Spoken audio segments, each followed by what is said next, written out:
We're going to continue with our automata assembly by adding a crank onto the axle handle, by getting the cam to mate with the follower, and by adding a figure on top of the follower. So this is what it should look like. We left off here looking like this. All right, so here is our issue. If we look at the follower here and we drag it down, you'll see that it goes right through the cam. And obviously that can't happen. Those two need to mate, and rotating this cam should move this follower. So there actually is a mate for this.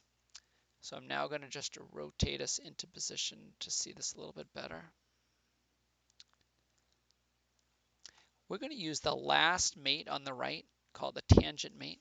We want to choose the two surfaces that need to be tangent, this one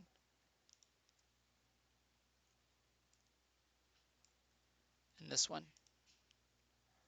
Click the check mark in the window to finish it. And now if you move away, you'll see that rotating this,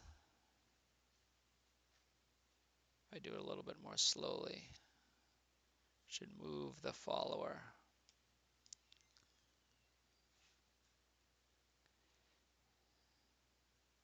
Let's see if we can get a better view.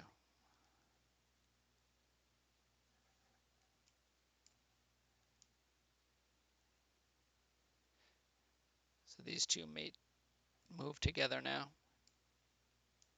And moving this moves that. Moving the cam moves the follower. Okay, so let's now add a crank at the end of the axle handle. So let's insert that by clicking on the Insert, Other Documents, My Onshape, finding the crank in the list of parts. Whoops, sorry, wrong folder. Make sure you're right in your automata folder. Crank. Click on the crank image. Click to place. All right, so now after clicking the check mark, you need to click on the part itself so you can rotate it. It looks like a rotation in this manner will give you the right rotation. I hit 90 degrees or enter 90 degrees to enter the actual rotation. Click away. All right, so now we're going to try to get this part of the crank to mate to the end of the axle here. So this is again a rigid mate. It's the first one on the left. Fasten mate, excuse me. So I find this surface here. I got to get the circle in the right plane. Okay, same with this one. Get that circle in the right plane. Again, holding the shift key helps. Okay, then click on the checkbox in the window, and it looks like it's done. All right, let's see how this is working.